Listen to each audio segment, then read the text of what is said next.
ओम शांति। 21 फरवरी 2025 के मुरली के महावाक्य हैं। आज के साकार मधुर मुरली के सार में मीठी मीठी प्यारी प्यारी शिव बाबा ने कहा, मीठी बच्ची, पास विद ऑनर होना है तो बुद्धि योग थोड़ा भी कहीं ना भटके। एक बात की याद रहे, देह को याद करने वाले उच्च पद नहीं पा सकते। प्रश्न है, सबसे ऊंची मंजिल कौन सी है? उत्तर, आत्मा जीते जी मरकर एक बाप की बने और कोई याद ना आए, देह अभिमान बिल्कुल छूट जाए, यही है ऊंची मंजिल। निरंतर देही अभिमानी अवस्था बन जाए, यह है बड़ी मंजिल। इसी से कर्मातीत अवस्था को प्राप्त करेंगे। गीत है तू प्यार का सागर है। ओम शांति। अब यह गीत भी रॉन्ग है। प्यार के बदले होना चाहिए ज्ञान का सागर। तू ज्ञान का सागर है। प्यार का कोई लोटा नहीं होता, लोटा गंगा जल आदि का होता है। तो यह है भक्ति मार्ग की महिमा, यह है रॉन्ग और वह है राइट। बाप पहले पहले तो ज्ञान का सागर है। बच्चों में थोड़ा भी ज्ञान है तो बहुत ऊंच पद प्राप्त करते हैं। बच्चे जानते हैं कि अब हम इस समय हम बरोबर चैतन्य देलवाड़ा मंदिर के भांति हैं। वह है जड़ देलवाड़ा मंदिर और यह है चैतन्य देलवाड़ा। यह भी वंडर है ना, जहाँ जड़ यादगार है वहां तुम चैतन्य आकर बैठे हो। परंतु मनुष्य कुछ समझते थोड़े ही हैं, आगे चलकर समझेंगे कि बरोबर यह गॉड फादरली यूनिवर्सिटी है, यहाँ भगवान पढ़ाते हैं। इससे बड़ी यूनिवर्सिटी और कोई हो ना सके। और यह भी समझेंगे कि यह तो बरोबर चैतन्य देलवाड़ा मंदिर है। यह देलवाड़ा मंदिर तुम्हारा एक्यूरेट यादगार है। ऊपर छत में सूर्यवंशी चंद्रवंशी है, नीचे आदि देव आदि देवी और बच्चे बैठे हैं। इनका नाम है ब्रह्मा, फिर सरस्वती है, ब्रह्मा की बेटी। प्रजापिता ब्रह्मा है तो जरूर गोप गोपियां भी होंगे ना। वह है जड़ चित्र। जो पास्ट होकर गए हैं उन्हों के फिर चित्र बने हुए हैं। कोई मरता है तो झट उनका चित्र बना देते हैं। उनकी पोजीशन बायोग्राफी का तो पता है नहीं, ऑक्यूपेशन नहीं लिखे तो वह चित्र कोई काम का ना रहे। मालूम पड़ता है फलाने ने यह कर्तव्य किया है। अब यह जो देवताओं के मंदिर हैं उन्हों के ऑक्यूपेशन बायोग्राफी का किसको पता नहीं है। ऊंचते ऊंच शिव बाबा को कोई भी नहीं जानते हैं। इस समय तुम बच्चे सबकी बायोग्राफी को जानते हो। मुख्य कौन कौन होकर गए हैं, जिन्हों को पूजते हैं। ऊंचते ऊंच है भगवान। शिवरात्रि भी मनाते हैं तो जरूर उनका अवतरण हुआ है, परंतु कब हुआ, उसने क्या किया, क्या आकर के किया, यह किसको भी पता नहीं है। शिव के साथ है ही ब्रह्मा। आदि देव और आदि देवी कौन है, उन्हों को इतनी भुजाएं क्यों दी हैं? क्योंकि बुद्धि वृद्धि तो होती है ना। प्रजापिता ब्रह्मा से कितनी वृद्धि होती है। ब्रह्मा के लिए ही कहते हैं 100 भुजाएं 1000 भुजाओं वाला। विष्णु व शंकर के लिए इतनी भुजाएं नहीं कहेंगे, ब्रह्मा के लिए क्यों कहते हैं? यह प्रजापिता ब्रह्मा की ही सारी वंशावली है ना। यह कोई बाहों की बात नहीं है। वह भल कहते हैं 1000 भुजाओं वाला ब्रह्मा, परंतु अर्थ थोड़े ही समझते हैं। अब तुम प्रैक्टिकल में देखो, ब्रह्मा की कितनी भुजाएं हैं, इस दुनिया में कितने हैं मुख वंशावली ब्राह्मण बच्चे, फिर उनकी भुजाओं को आप काउंट करो तो कितने हो जाएंगे। तो प्रैक्टिकल में ऐसे देह में थोड़े ना 1000 भुजाएं होंगी। तो यह है बेहद की भुजाएं। प्रजापिता ब्रह्मा को तो सब मानते हैं, परंतु ऑक्यूपेशन को नहीं जानते हैं। अगर यहाँ हम परमात्मा के खुद को बच्चे समझें और फिर भुजाओं को काउंट करें तो वो भी झूठा है, क्योंकि परमात्मा कहते हैं तुम मुझ आत्मा के समान ही, मतलब आत्मा और परमात्मा दोनों एक समान ही हैं, अदृश्य हैं। कोई भी किसी प्रकार का उसका रंग रूप देह, जैसे ये चित्र है देह रूपी, ऐसा चित्र उस आत्मा का होता नहीं है, अर्थात निराकार है। तो निराकार के सहस्त्र बहु नहीं कहेंगे, ब्रह्मा के सहस्त्र बहु कहा, हजार भुजाएं कहा। तो जो परमात्मा शिववंशी बच्चों को इस प्रजापिता ईश्वरीय विश्वविद्यालय में ब्राह्मण बच्चों को अडॉप्ट करते हैं ब्रह्मा के द्वारा, उनके सहस्त्र बहु की बात होती है। तो वो जो मुख वंशावली, तो बाबा क्या कहते हैं, इस तरह से प्रजापिता ब्रह्मा को तो सब मानते हैं परंतु ऑक्यूपेशन को नहीं जानते। आत्मा की तो बाहें नहीं होती, बाहें शरीर की होती हैं। इनके इतने करोड़ ब्रदर्स हैं तो उन्हों की भुजाएं कितनी हुई। परंतु पहले जब कोई पूरी रीति ज्ञान को समझ जाए तब याद में यह बातें सुनानी है। पहली पहली मुख्य बात है, एक बाप कहते हैं मुझे याद करो और वर्षे को याद करो। फिर ज्ञान का सागर भी गाया हुआ है, कितनी अथाह पॉइंट्स सुनाते हैं, इतने सब पॉइंट्स तो याद रह ना सके। तंत सार बुद्धि में रह जाता है, पिछाड़ी में तंत हो जाता है मन मना भाव। ज्ञान का सागर श्री कृष्ण को नहीं कहेंगे, वह है रचना, रचता एक ही बाप है, बाप ही सबको बरसा देंगे, घर ले जाएंगे। बाप का तथा आत्माओं का घर है ही साइलेंस होम, विष्णुपुरी को बाप का घर नहीं कहेंगे। घर है मूल वतन जहाँ आत्माएं रहती हैं। ये सब बातें सेंसिबल बच्चे ही धारण कर सकते हैं। इतना सारा ज्ञान कोई की बुद्धि में याद रह ना सके, ना इतने कागज लिख सकते हैं।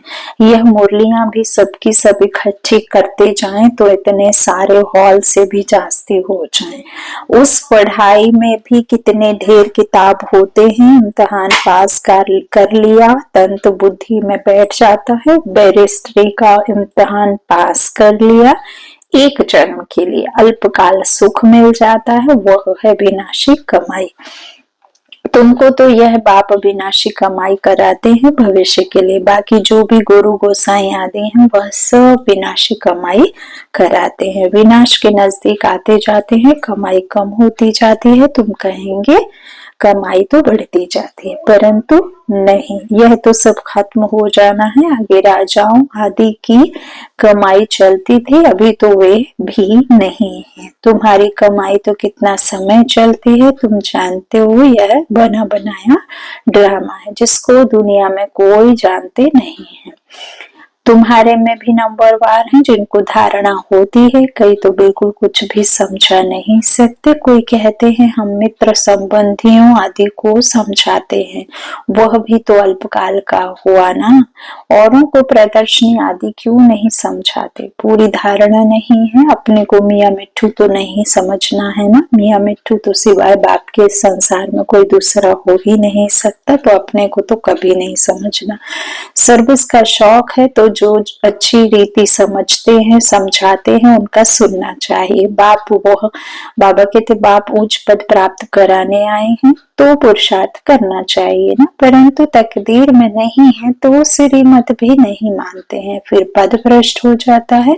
ड्रामा प्लान अनुसार राजधानी स्थापन हो रही है, उसमें तो सब प्रकार के चाहिए ना। बच्चे समझ सकते हैं, कोई अच्छी प्रजा बनने वाले हैं, कोई कम। बाप कहते हैं हम तुमको राजयोग सिखलाने आया हूँ, तुमको मन का राजा बनाने आया हूँ। अभी तुम मन के राजा नहीं हो, मन कहीं भटक रहा है, तुम कहीं हो, तुम्हारी देह कहीं है, तुम्हारा मन किसी में लगा है।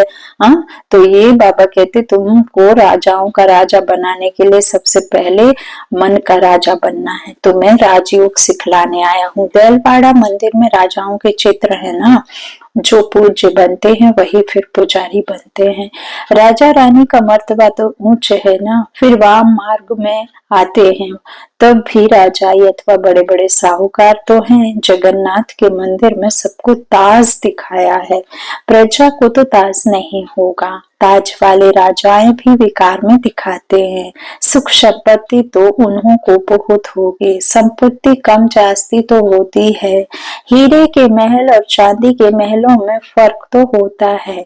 तो बाप बच्चों को कहेंगे अच्छा पुरुषार्थ कर उच्च पद पाओ, राजाओं को सुख शास्ति होता है वहाँ सब सुखी होते हैं। जैसे यहाँ सबको दुख है, बीमारी आदि तो सबको होती ही है, वहाँ सुख ही सुख है। फिर भी मर्तबे तो नंबरवार हैं। बाप सदैव कहते हैं पुरुषार्थ करते रहो, सुस्त मत बनो। पुरुषार्थ से समझा जाता है ड्रामा अनुसार इनकी सदगति इस प्रकार इतने ही होते हैं।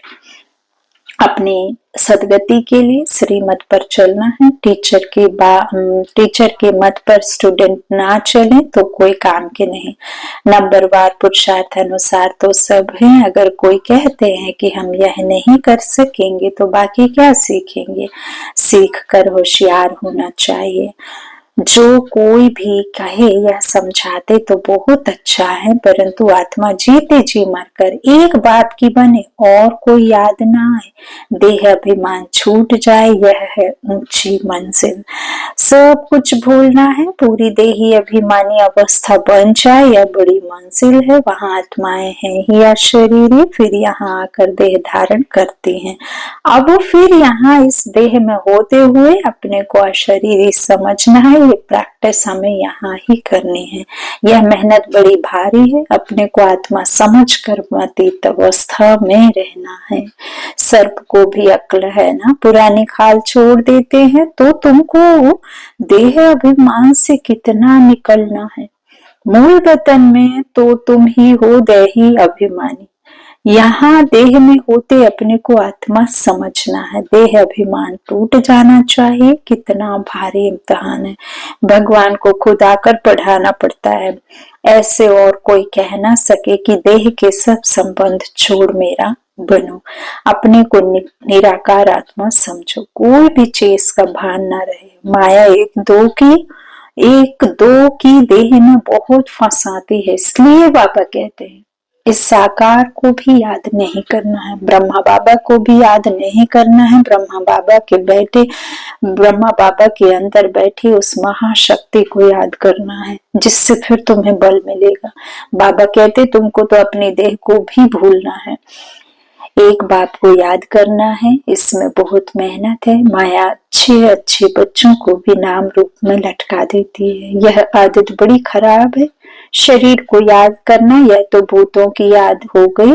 5 तत्वों से बनी इस शरीर को याद करना ये तो विनाशी शरीर है। हम कहते हैं एक शिव बाबा को याद करो, तुम फिर 5 भूतों को याद करते रहते हो। देह से बिल्कुल लगाव नहीं होना चाहिए।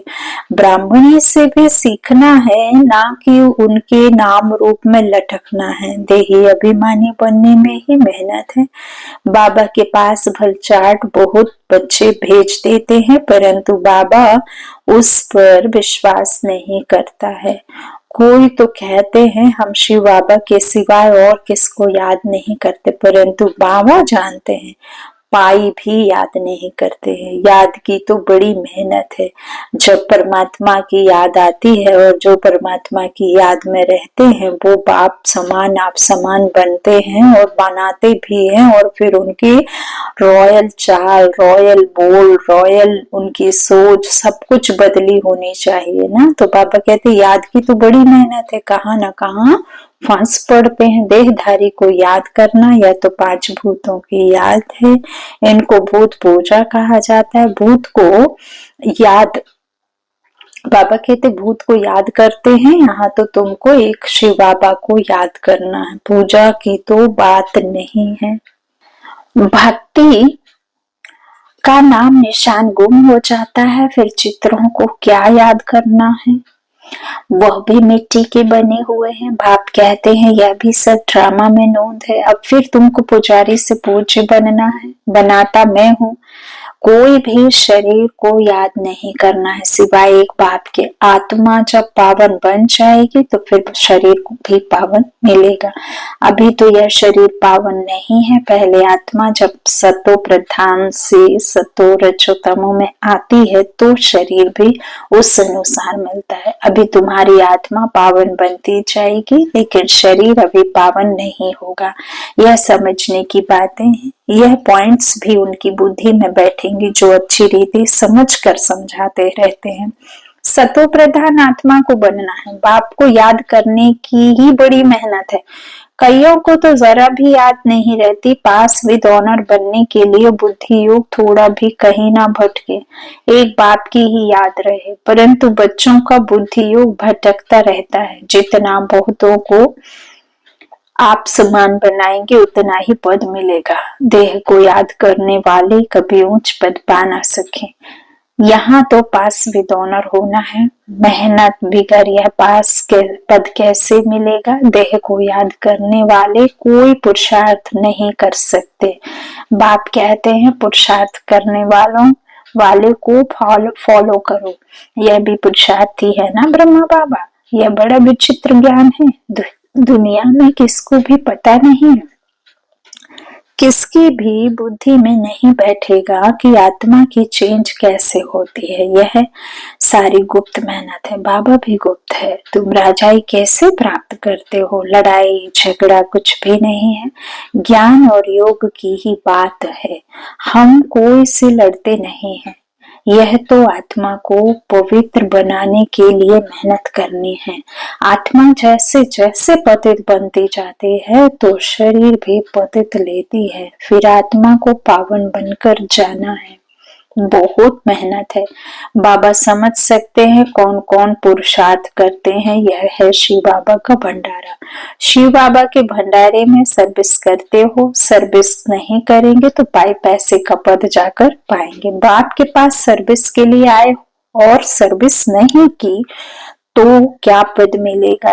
वह राजधानी स्थापन हो रही है, इसमें नौकर चाकर आदि सब बनेंगे ना। अभी तुम रावण पर जीत पाते हो, बाकी और कोई लड़ाई नहीं है। यह समझाया जाता है कितनी गुप्त बात है।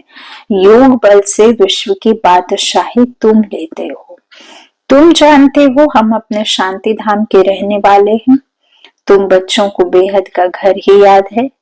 यहाँ हम पाठ बजाने आए हैं, फिर जाते हैं अपने घर। आत्मा कैसे जाती है यह भी कोई समझते नहीं। ड्रामा प्लान अनुसार आत्माओं को आना ही है। अच्छा, मीठे मीठे सीखी लाधे बच्चों प्रति माता पिता बाप दादा का याद प्यार और गुड मॉर्निंग। रूहानी बाप की रूहानी बच्चों को नमस्ते।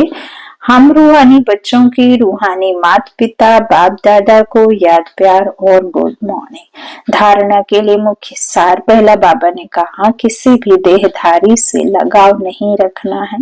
शरीर को याद करना भी भूतों को याद करना है, इसलिए किसी के नाम रूप में नहीं लटकना है। अपने देह को भी भूलना है। दूसरा, भविष्य के लिए अविनाशी कमाई जमा करनी है। सेंसिबल बन ज्ञान की पॉइंट्स को बुद्धि में धारण करना है। जो बाप ने समझाया है वह समझकर दूसरों को सुनाना है। वरदान दिया बाबा ने। कल्प कल्प के विजय की स्मृति के आधार पर माया दुश्मन का आह्वान करने वाले महावीर विजय भव। महावीर विजय बच्चे पेपर को देखकर घबराते नहीं हैं, क्योंकि त्रिकालदर्शी होने के कारण जानते हैं कि हम कल्प कल्प के विजयी हैं। विजयी हमारी निश्चित है। जन्म सिद्ध अधिकार ही हमारा विजयी होना है। महावीर कभी ऐसे नहीं कह सकते कि बाबा हमारे पास माया को ना भेजो, कृपा करो, आशीर्वाद करो, शक्ति दो, क्या करो, कोई रास्ता दो। यह भी कमजोरी है। महावीर तो दुश्मन का आह्वान करते हैं कि आओ और हम विजयी बने। स्लोगन समय की सूचना समान बनो, संपन्न बनो, अव्यक्त इशारे एकांत प्रिय बनो, एकांत प्रिय बनो, एकता और एकाग्रता को अपनाओ। कोई भी सिद्धि के लिए एक तो एकांत दूसरी एकाग्रता, दोनों की विधि द्वारा सिद्धि को पाते हैं। जैसे आपके यादगार चित्रों द्वारा सिद्धि प्राप्त करने वालों की विशेष दो बातों की विधि अपनाते हैं, एकांतवासी और एकाग्रता। यही विधि आप भी साकार में अपनाओ। एकाग्रता कम होने के कारण ही दृढ़ निश्चय की कमी होती है। एकांतवासी कम होने के कारण ही साधारण संकल्प बीज को कमजोर बना देते हैं। इसलिए इस विधि द्वारा सिद्धि स्वरूप बनो। अच्छा, ओम शांति।